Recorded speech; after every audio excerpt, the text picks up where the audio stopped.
Hello everyone, Assalamu alaikum. My name is Ahad Fiverrwala. As you know, we always come with our new guest. So today we have very honorable guest whose name is Mrs. Rania. So without wasting time, and let's get started to talk with Miss. So hello Rania, how are you doing? Well, greetings from Athens, from Greece. I'm great. I'm very excited for today. Thank you very much for the kind invitation. And I would like also to mention here that the work that Rehan Foundation is doing in Karachi's underserved areas is truly inspiring.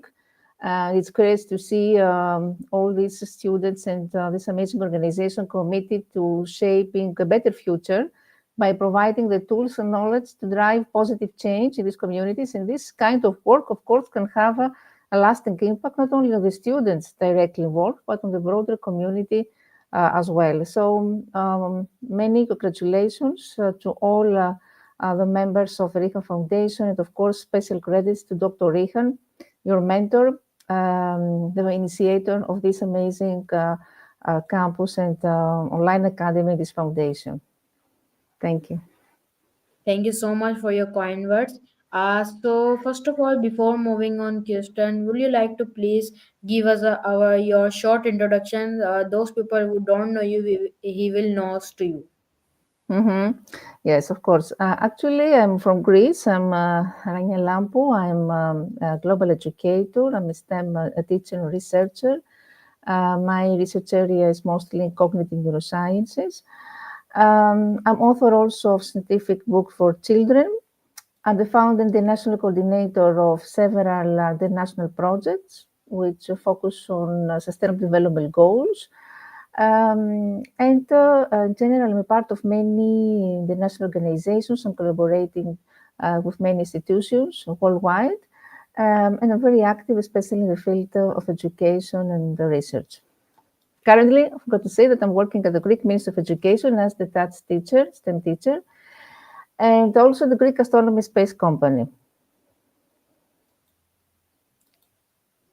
Okay, very nice. Thank you so much for your introduction. So, my first question in your screen is: can you tell us about your early journey and what inspired you to pursue a career in education and STEM? Yes, actually, the main inspiration is, of course, children and students. To talk about my passion for education and my interest in education and STEM, actually, I could say was sparked by a lifelong curiosity about how things work and a desire to make a meaningful impact. From young age, I could say I was very fascinated by science and technology, constantly, experimenting, building, exploring. Of course, I had realized that knowledge has the power to transform lives. This is very important. During my studies, also, I had teachers who made complex topics exciting and accessible with a great talent. And I saw firsthand how effective education could inspire innovation. So this experience motivated me to be a part of this transformative process for others. And of course, the start at the beginning was my participation in a very innovative program, which was organized by the European Organization for Nuclear Research, CERN, and it concerned teaching of particle physics to primary school students. And this was the moment when my dedication to STEM started, and this is when I started to believe that STEM education is critical in shaping the future. And since then, I'm passionate about helping students develop problem-solving skills because STEM education is all about problem-solving skills and creativity needed to address the challenges of tomorrow. So, especially after this project, I play with protons. After this, I'm collaborating a lot with Hellenic Physics Society and the Greek Astronomy Space Company. Together, we organize them workshops, lectures about astronomy, about astrophysics. We organize astronauts. We're doing many important events in order to make attractive, make a science attractive to young students. This is our goal, our main goal, and to make students love science, if it's possible, at an early age, if it's possible from preschool age. And also, I think that STEM fields drive, societal progress, because by teaching STEM, promoting STEM, I feel I can contribute to empowering a new generation of thinkers, innovators. It's not just about teaching facts and figures. It's not that. It's about, as I said before, inspiring curiosity, nurturing talent, fostering an inclusive environment where every student, regardless of background, can thrive. Okay, very nice answer. Thank you so much for your answer. Very nice. So my second question on your screen is what motivated you to become a global educator and advocate for STEM education? Yes, after actually the first project, the first award on STEM, I became a global educator because I extended my activities worldwide. And of course, the COVID pandemic and all this explosion of virtual sessions facilitated this. I don't know if without the use of these platforms, how this could be effective. However, after the first awards and the first project of STEM, I try to design and implement more and more the national projects, especially addressed to underprivileged children and in Africa and Asia. And this stems from the belief that education is a universal tool for empowerment and change. And I've always been passionate about the potential of STEM, as I mentioned before, to solve global challenges. STEM invites and motivates students, encourages them to give innovative solutions to global complex problems, whether this is climate change, whether it is how to improve healthcare or advanced technology. Uh, when I started, it was I think to 2016, 2017. It was a period when nobody knew what is STEM, and quickly realized that access to quality STEM education was not equally available around the world. Many communities, especially in underserved or remote areas, lack the resources, opportunities, and encouragement to pursue STEM fields. So, this inequality, especially in some regions in Africa, like in Malawi or in Kenya or Nigeria, inspired me to expand my focus from local education and still here, I want to say here that in Greece, in Athens, where I'm teaching, again, I'm working with the privileged students and vulnerable groups like refugees, the children with special education needs. So I try to expand my focus from local education to a more global perspective because I wanted to ensure that students, no matter where they are, they have the chance to access the knowledge and tools necessary to contribute to world's advancement. So I'm driven by the idea that talent is everywhere, but opportunity is not. So as a global educator, I'm aimed to bridge this gap by providing accessible, high-quality STEM education and advocating for policies that promote diversity and inclusion in this field. And of course, I'm going to mention that STEM education nowadays plays a critical role in preparing the next generation for a rapidly evolving workforce. Because it's about technology, it's about engineering, it's about mathematics, and all this, when they are combined with arts also, we talk about STEM education nowadays, all this can help students innovate, and by advocating globally this STEM methodology, I hope to help create educational systems that are more equitable, inspiring students from all walks of life to pursue careers in STEM and contribute to a more innovative and sustainable future. Thank you so much for your amazing answer. So my next question on your screen is how did your passion for astronomy and physics develop? Yes, yes, and this is a very nice question. Um, Actually, astronomy is very popular here in Greece. We have already 33 amateur astronomical associations. And my passion for astronomy and physics also developed from a deep sense of wonder about the universe and a desire to understand the fundamental laws that govern it. So when I was a child, I remember I was always fascinated by the night sky. Remember, I was looking up at the stars and planets. This was making me feel a profound connection to something larger than myself. I remember spending hours reading books about space, watching documentaries about the cosmos, being captivated by the beauty and mystery of celestial objects. And in school, I was I loved physics because learning about concepts like gravity or relativity opened my mind to the elegant structure of the universe. It was like discovering a hidden language that explained everything from the motion of planets to the behavior of particles on a microscopic scale. And I want to say that a pivotal moment in my journey was when I visited the planetarium for the first time. This immersive experience of seeing the vastness of the cosmos combined with learning about cutting edge discoveries fueled my desire to study astronomy in more depth. From there, my passion only grew as I realized that how intertwined physics and astronomy are. Both fields seek to answer fundamental questions about existence, from the origin of the universe to the nature of time and space. And what I love most about astronomy and physics is that they constantly challenge our understanding of reality. They push the boundaries of what we know and they open up new possibilities for exploration. And this sense of discovery, the potential to contribute to humanity's knowledge, is what drives, what continues to fuel my passion. And this is why I'm collaborating a lot, as I said before, the Greek Astronomy Space Company. I can tell you that children are thrilled with when they're close to the telescope, when they had the opportunity to use a telescope, when we organize the astronomical astronauts, not only children but also adults.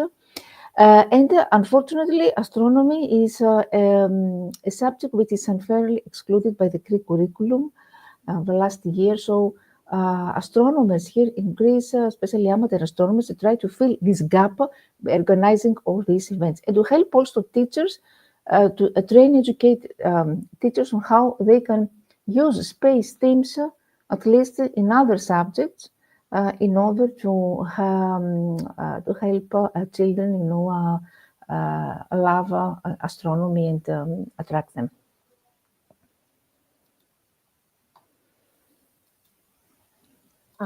Very nice answer. Thank you so much for your answer.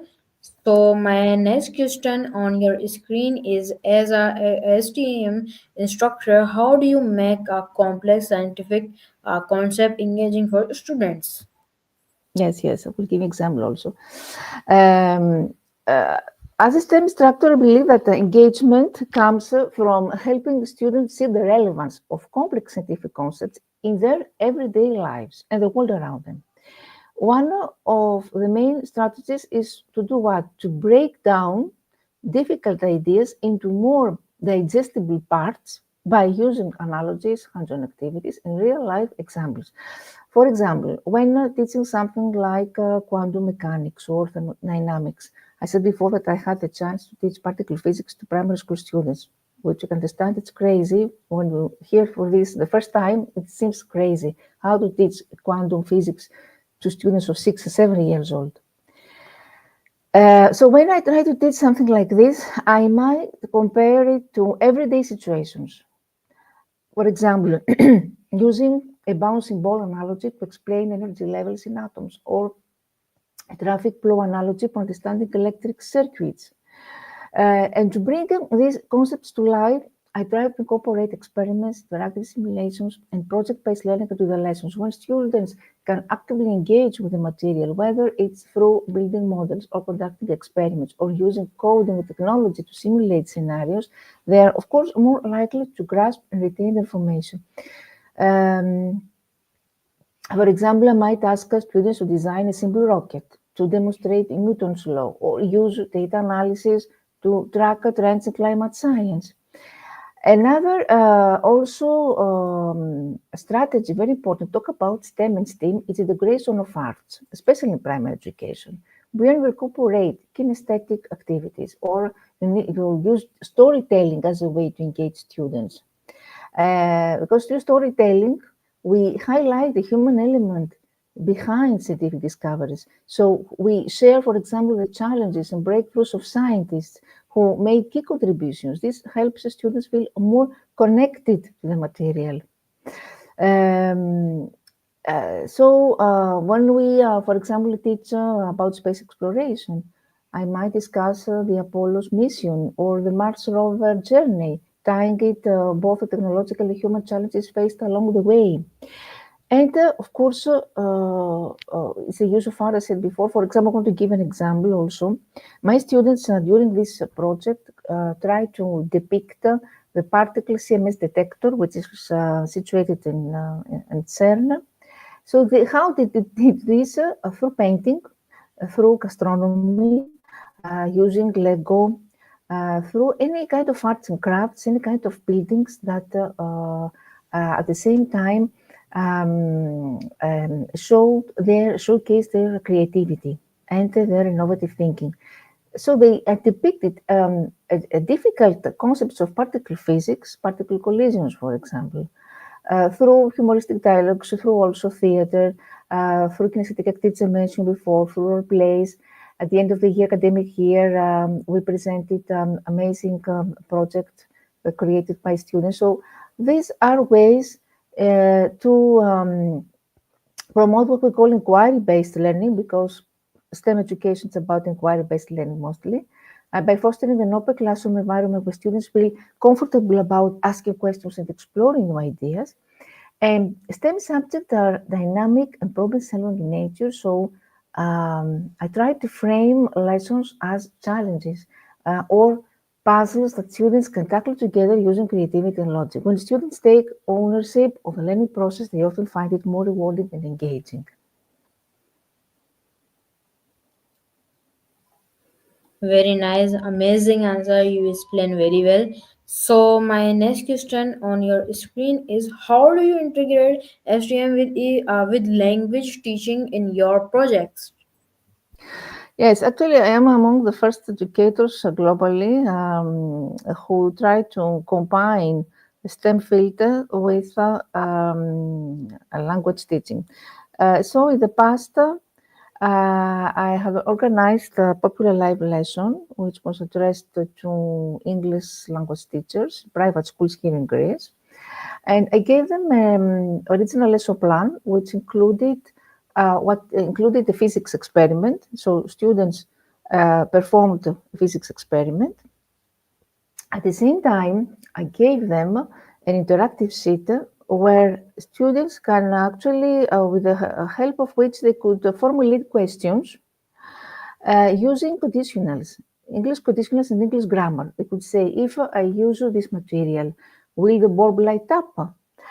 So you can understand that you are using, they learn physics at the same time they learn English grammar. At the same time, I introduced sociology because we used lemons. There was, I think it was five.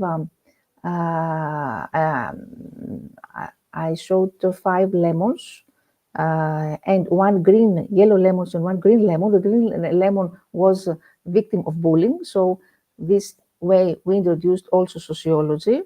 And at the end of this project, the project was presented artistically and theatrically by students. So you can understand that in one project, everything was there: physics, sociology, English grammar, and also art.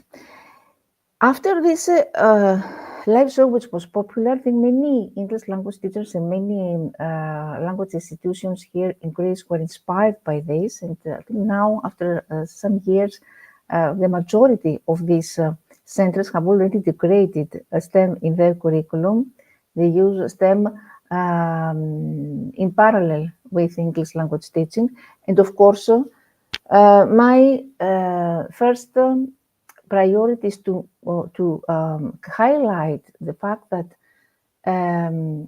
STEM breaks down the barriers between the cognitive disciplines. Because there were teachers, English language teachers, who told me that I don't know anything about physics, I don't know anything about mathematics, I only am an English language teacher, I won't be able to conduct STEM projects. So I made them realize that STEM is for everyone. In literature, theology teacher, is teacher of any cognitive discipline can teach STEM. As long as you have the passion, as long as you have the creativity to design relevant activities, as long as you integrate science at the same time, you try to adopt the disciplinary approach to see how, for example, an an astronomer sees, for example, climate change, and at the same time, children learn climate change, many words in English, or they write an essay about this. So you can easily combine English language teaching with STEM. But of course, it's something which is not easy. That's why it needs creativity and thoughtful design.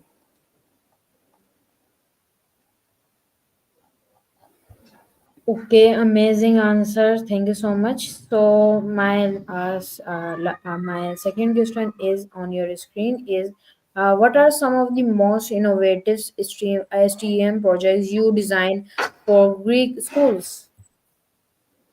Yes, actually, I started here through my position at the Greek Ministry of Education. I launched recently an environmental project, which is called SOS for Changing vs Climate. It's a project which was launched and addressed to primary school students. It is based on Sustainable Development 5 Sustainable Development Goals. And of course, throughout this project, students have the opportunity to learn how it is important to take action against climate change, how responsible we all are about our actions, and of course, throughout this program, students have the opportunity to experiment, to share their ideas, to exchange their ideas, to collaborate in teamwork, to work on authentic real-world projects, and at the same time suggest their own innovative solutions. Of course, some of the activities that I have integrated concern building meteorological weather station. Another activity was, of course, tree plantation. Students could take measurements of pressure and humidity. So we talk about a lot of outdoor activities, activities which were conducted close to the nature, so that the students can learn also at the same time how to love the environment. And also anything that has to do with community-based learning, because environmental awareness, environmental education, or what we call education for sustainable development, should be always combined with community-based learning. This means integration in our activities of all key stakeholders. That could be lawyers, that could be, for example, bring some experts, environmental experts to the school and give the opportunity to discuss with our students or take interviews. Communicate with private institutions or companies. For example, we want to implement waste management activities. Then students can collaborate with some private industries, some companies, etc.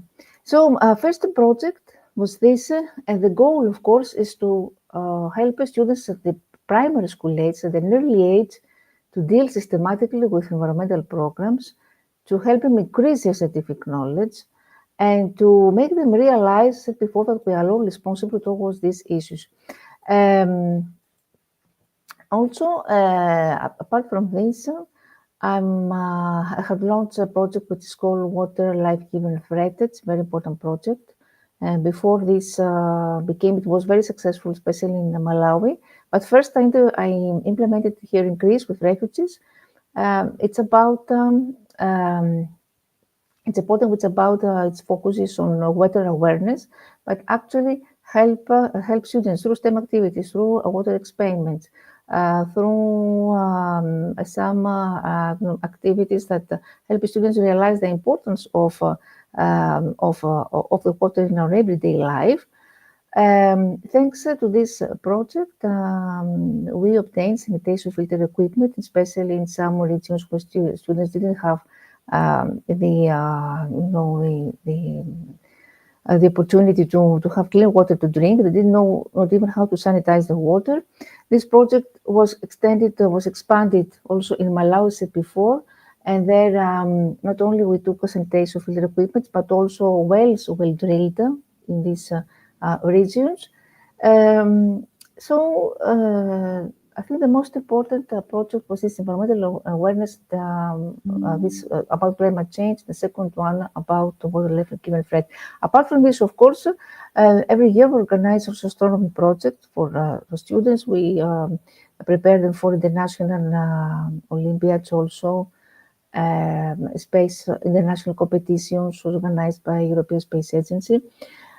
So many projects, and it's actually very, beneficial for students, especially those who are not, who are coming from low economical backgrounds, and they don't have equal opportunities with other students.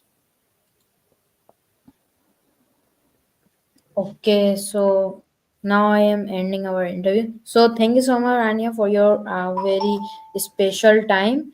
Thank you so much again. So this was our today's interview. I hope everyone will watching learn something new from us. So bye bye. Allah Hafiz. See you again with new guests. See you soon. Allah Hafiz.